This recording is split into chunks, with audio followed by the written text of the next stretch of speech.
Good morning students. अब तक हम अपने चैप्टर प्लानिंग में मीनिंग ऑफ प्लानिंग और फीचर्स ऑफ प्लानिंग के बारे में पढ़ चुके हैं कि प्लानिंग क्या होती है और इसके क्या क्या फीचर्स हैं। आज का जो हमारा टॉपिक है वो है इम्पॉर्टेंस ऑफ प्लानिंग। तो इस वाले टॉपिक में हम क्या कवर करेंगे, हम कवर करेंगे इम्पॉर्टेंस ऑफ प्लानिंग कि प्लानिंग इतनी इम्पॉर्टेंट क्यों है कि जो मैनेजमेंट है उसमें उसके फर्स्ट फंक्शन डिक्लेयर किया गया, उसको बताया गया है प्लानिंग को as a first function of management. तो इसका जो फर्स्ट इम्पॉर्टेंस है वो है प्लानिंग प्रोवाइड डायरेक्शन। देखो क्या बोला गया है कि प्लानिंग क्या प्रोवाइड करती है, डायरेक्शन प्रोवाइड करती है। देखो डायरेक्शन का यहाँ पे क्या मतलब है, देखो जो भी कोई फर्म होती है या ऑर्गेनाइजेशन होती है उसमें अलग अलग एम्प्लॉयज़ होते हैं। अलग अलग एम्प्लॉयज़ का क्या होता है कि उनको अपना जो ऑर्गेनाइजेशन का होता है वो एक सिंगल टारगेट होता है। तो कहा जाता है कि प्लानिंग जो होती है ना वो डायरेक्शन प्रोवाइड करती है एम्प्लॉयज़ को, ताकि वो जो टारगेट दिया गया है या जो टारगेट है ऑर्गेनाइजेशन का उसको अचीव कर सके। When employees know in advance what activities they have to do then they will straight way focus on their work. जब एम्प्लॉयज़ को पता होता है कि मुझे क्या काम करना है और कैसे काम करना है तो वो अपने काम पर ज़्यादा फोकस कर पाते हैं। And there will be a unity of direction and desire goals will be achieve. तो वहाँ पर क्या होती है, यूनिटी ऑफ डायरेक्शन होती है और डिज़ायर गोल अचीव कर पाते हैं। तो देखो यूनिटी ऑफ डायरेक्शन का क्या मतलब है कि यूनिटी ऑफ डायरेक्शन हम प्रिंसिपल ऑफ मैनेजमेंट में भी पढ़ चुके हैं कि जो डायरेक्शन है, मतलब यूनिटी ऑफ डायरेक्शन का मतलब है कि हर किसी की जो मेन जो गोल है वो एक ही होना चाहिए, यूनिटी होनी चाहिए। किस चीज़ में, डायरेक्शन में यूनिटी होनी चाहिए ताकि जो हमारा सबका जो एक पर्पस है उसको हम अचीव कर सकें। ठीक है, फिर बात कर लेते हैं इसके सेकंड इंपॉर्टेंस की। इसकी सेकंड इंपॉर्टेंस है प्लानिंग रिड्यूस रिस्क। देखो रिस्क के बारे में हम 11th क्लास में भी पढ़ चुके हैं कि हर बिजनेस, कोई भी बिजनेस हम स्टार्ट करते हैं उसमें रिस्क होता ही होता है। रिस्क क्या होता है, अनसर्टेनिटी ऑफ फ्यूचर। हमें नहीं मालूम फ्यूचर में क्या होने वाला है,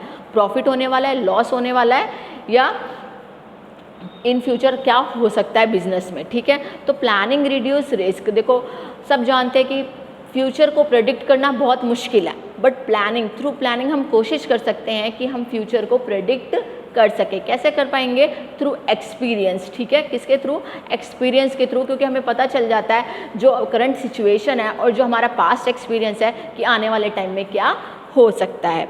तो अ बिजनेस में face uncertainties and changing situation every day. Her business को फेस करना पड़ता है क्योंकि सिचुएशन चेंज होती रहती है। A manager predict future possibility while planning. अभी मैंने आपको बताया कि जो मैनेजर होता है वो फ्यूचर पॉसिबिलिटी को प्रेडिक्ट कर पाता है, किसके थ्रू, प्लानिंग के थ्रू।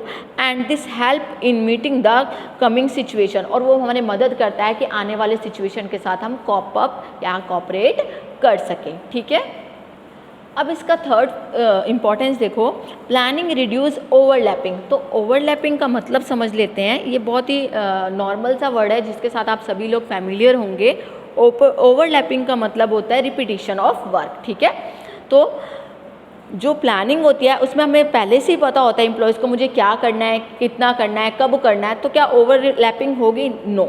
जब क्योंकि प्लानिंग के थ्रू जो डिपार्टमेंट्स होते हैं, वेरियस डिपार्टमेंट होते हैं एक ऑर्गेनाइजेशन में, उनके बीच में क्या हो जाता है, कोऑर्डिनेशन होता है। कोऑर्डिनेशन मतलब लिंक होता है, हर डिपार्टमेंट को पता होता है मुझे क्या काम करना है और कितने टाइम में काम करना है। तो इससे क्या होता है, avoiding overlapping and unnecessary activity. इससे जो अननेसेसरी एक्टिविटीज़ है ना, अननेसेसरी एक्टिविटी का मतलब होता है ऐसी एक्टिविटीज़ जिससे प्रोडक्टिविटी नहीं बढ़ रही है, मीन्स ऑर्गेनाइजेशन को कोई फ़ायदा नहीं हो रहा है, तो वो एक्टिविटीज़ कम हो जाती है और ओवरलैपिंग को भी हम अवॉइड कर सकते हैं। फिर फोर्थ पॉइंट देखो, प्लानिंग फैसिलिटेट डिसीजन मेकिंग। देखो हमने इसके बारे में प्लानिंग के फीचर्स में भी पढ़ा था कि जो प्लानिंग है वो एक डिसीजन मेकिंग है, क्योंकि प्लानिंग के अंदर जो एक मैनेजर होता है वो क्या करता है, डिसीजन लेता है ना। डिसीजन लेता है किसके regarding, future course of action, यानी कि फ्यूचर में वो क्या करेगा उसके अकॉर्डिंग वो क्या करता है, प्लानिंग करता है। तो the manager will take decision for forecasting and future assumption.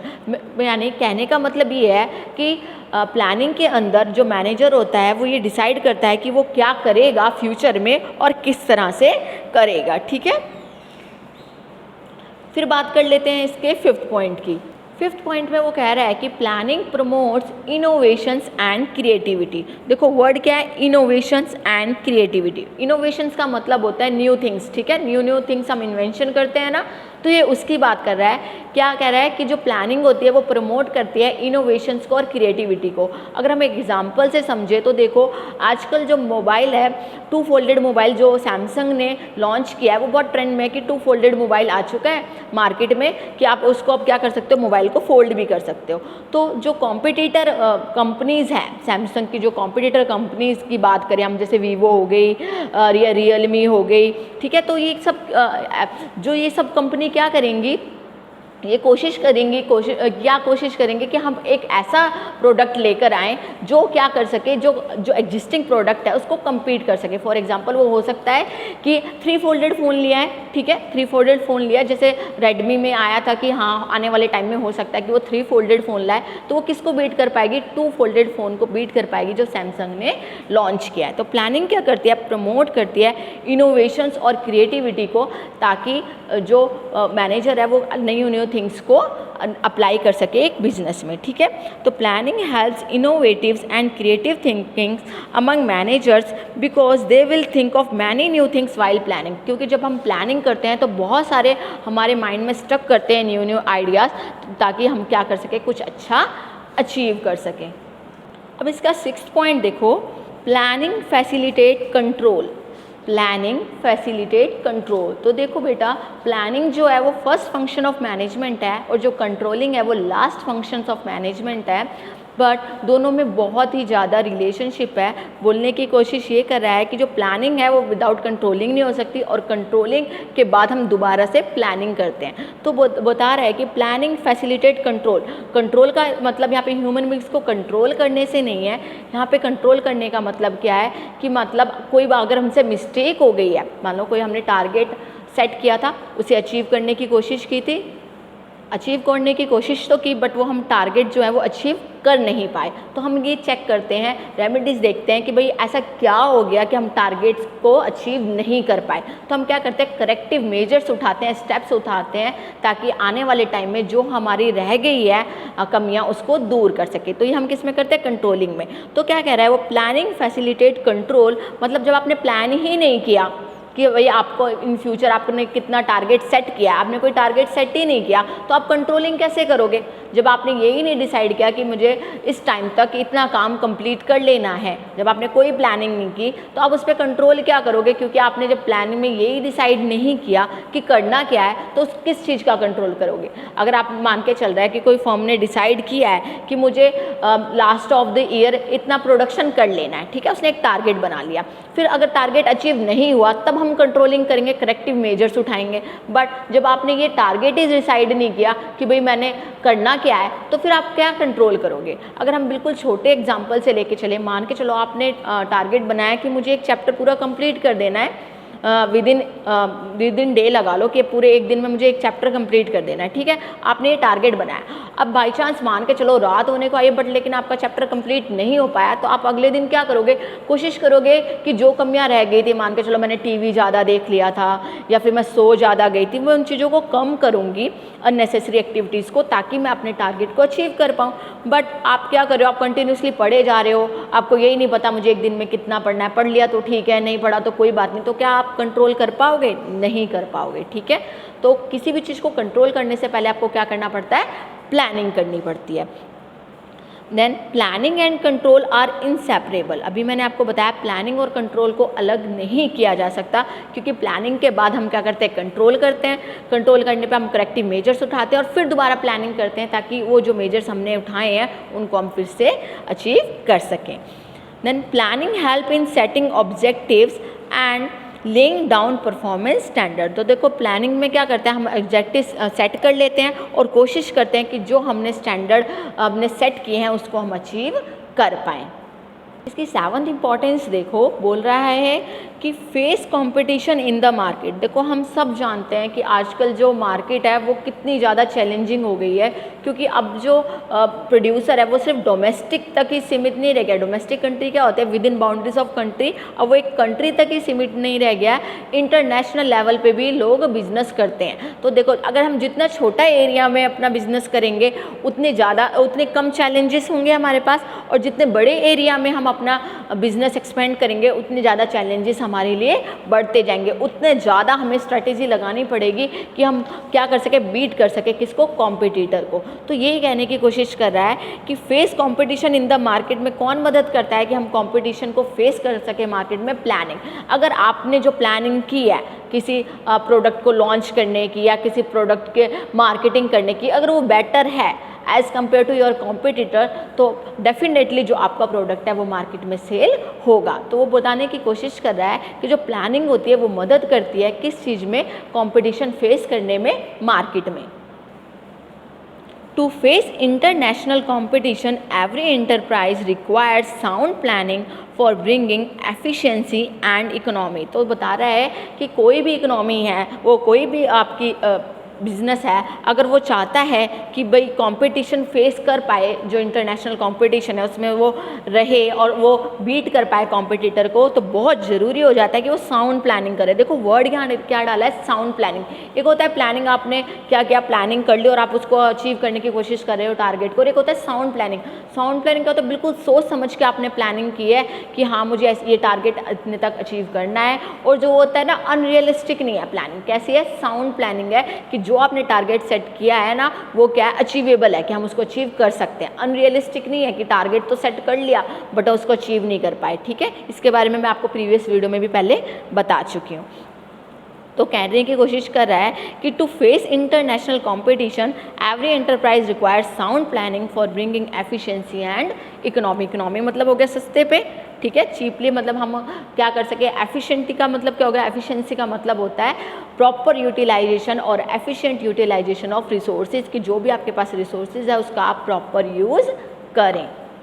अब इसका 8 पॉइंट देखो, for one against business failures. तो देखो बिजनेस फेल क्यों हो जाता है, कहते हैं ना कि भैया मैंने इस चीज़ का बिजनेस स्टार्ट किया था, मेरा बिजनेस फेल हो गया। बहुत सारी ऐसी कंपनीज आती हैं जो क्या करती हैं, प्लानिंग करती हैं और बिज़नेस चलाती हैं बट वो फेल हो जाती हैं। ठीक है, कोई नया प्रोडक्ट निकालते हैं मार्केट में, वो फेल हो जाता है। अगर फॉर एग्जांपल की बात करें तो देखो टाटा ने नैनो कार निकाली थी।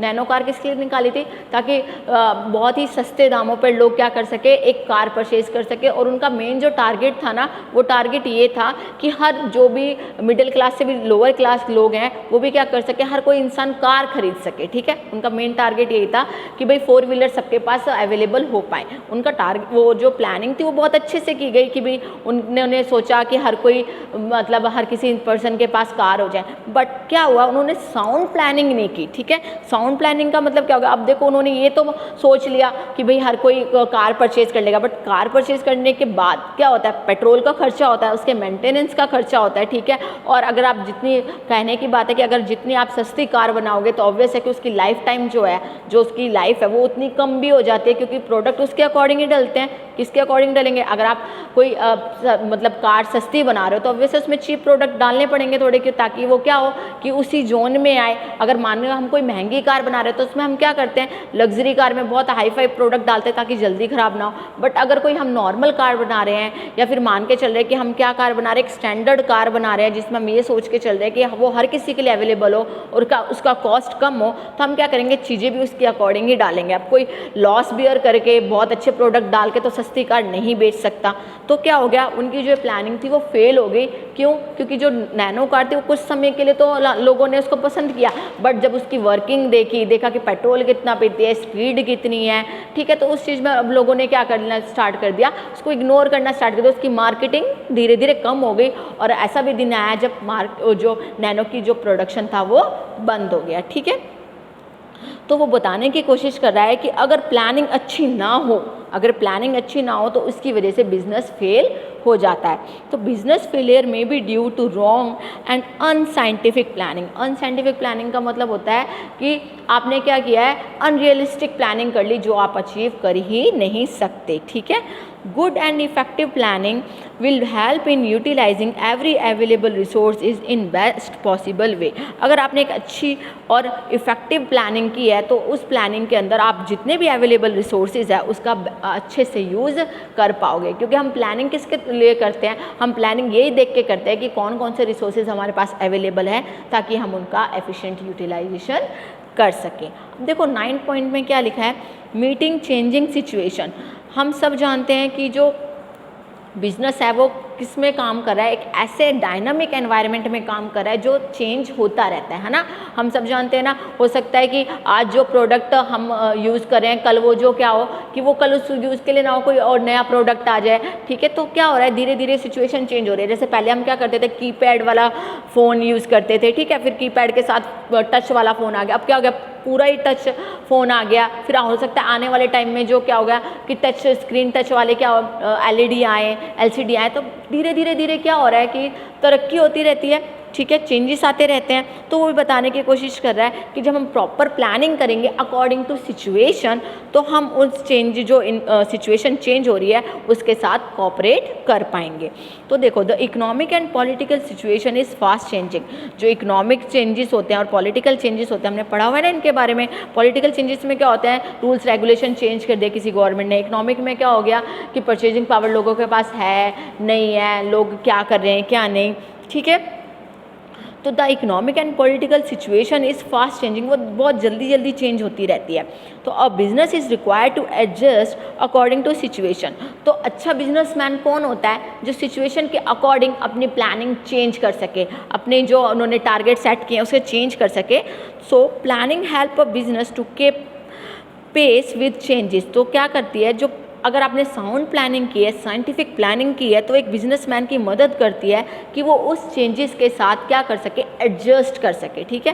भाई देखा, आपने सिचुएशन चेंज हो रही है, आपने अपनी प्लानिंग भी चेंज कर दी। जैसे मैंने आपको पहले भी बताया था कि मान के चल रहे हैं कि कोई हमारे कोई क्लोथ की मैन्युफैक्चरिंग करता है और उसने देखा कि भाई अब क्या हो रहा है, मैं पार्टी वेयर प्रोडक्ट बनाता हूँ, पार्टी वेयर से मैंने ड्रेसेस बनाता हूँ, बट अब पेंडेमिक कोरोना वायरस की वजह से शादियाँ ही नहीं हो रही है, या शादियाँ हो रही हैं तो मतलब लोग इतने ज़्यादा इनवाइटेड नहीं है, तो ऑब्वियस सी बात है पार्टी वेयर ड्रेसेस की अब क्या होगी, डिमांड बहुत कम होगी। तो अब उसने जो टारगेट सेट किया था कि मैं 1000 प्रोडक्ट बनाऊँगा पार्टी वेयर, अब उसने उसको कम कर दिया। क्यों? क्योंकि उसको पता चला कि सिचुएशन ऐसे कि आने वाले टाइम में शादियाँ होंगी ही नहीं, और अगर मान के चलो शादियाँ होंगी तो क्या नहीं होगा, गेट टुगेदर नहीं होगा पीपल का, क्योंकि मना किया गया कि लोगों को इकट्ठा होना ही नहीं है। तो उसने क्या किया, अपनी प्लानिंग को चेंज कर दिया। उसके बाद बात कर लेते हैं इसके 10th में टेक्नोलॉजिकल चेंजेस। देखो टेक्नोलॉजिकल चेंजेस क्या होते हैं, अब जो टेक्नोलॉजी आप यूज़ कर रहे हैं ये ज़रूरी नहीं कि आने वाले टाइम में भी वही सेम टेक्नोलॉजी यूज़ हो, या जो टेक्नोलॉजी पास्ट में यूज़ हो रही थी वही टेक्नोलॉजी अब प्रेजेंट में भी यूज़ हो और फ्यूचर में भी यूज़ हो। तो क्या हो रहा है, धीरे धीरे टेक्नोलॉजी चेंजेस होते हैं। तो जैसे जैसे टेक्नोलॉजी चेंज होती है उसी हिसाब से हमें अपनी प्लानिंग भी चेंज कर लेनी चाहिए। किसके अकॉर्डिंग, अकॉर्डिंग टू टेक्नोलॉजी। जैसे मान के चल रहे हैं हम कि कोई टेक्नोलॉजी है, आजकल सब कुछ किस पे बेस्ड हो गया है, सब कुछ टच स्क्रीन पे बेस्ड हो गया है ना। अगर कोई जो मोबाइल कंपनी अगर वो कीपैड वाला फ़ोन बनाए, कीपैड वाला कि भाई अब कीपैड वाला फ़ोन बना लो कि गरीब लोग खरीद पाएंगे, तो नहीं, गरीब लोग भी आजकल टच फ़ोन चला के खुश हैं। और गरीब तो आजकल मतलब ये है कि अगर कहने की बात है, वैसे अगर इंसान गरीब है बट लेकिन जो टच फ़ोन है ना वो एक रिक्शे वाले के पास भी मिल जाता है ना। तो क्या हो रहा है, टेक्नोलॉजिकल चेंजेस हो रहे हैं। अब उस टेक्नोलॉजी के साथ हमें क्या करना पड़ेगा, एडजस्ट करके चलना पड़ेगा। तो planning will be useful in arranging and rearranging resources as per the requirement of technological changes. तो जैसे जैसे टेक्नोलॉजी में चेंजेस आ रहा है हमें भी अपने रिसोर्सेज को उसी हिसाब से अरेंज और रीअरेंज करना है ताकि हम टेक्नोलॉजी के साथ साथ चल सकें, ठीक है। उसके बाद 11वां पॉइंट देखो लिखा है मिनिमाइजिंग अनसर्टेनिटीज़। देखो अनसर्टेनिटीज़ क्या होती है कि भाई फ्यूचर प्रेडिक्ट करना बहुत मुश्किल वर्क है, और हम ये भी कह सकते हैं कि फ्यूचर प्रेडिक्ट करना पॉसिबल ही नहीं है।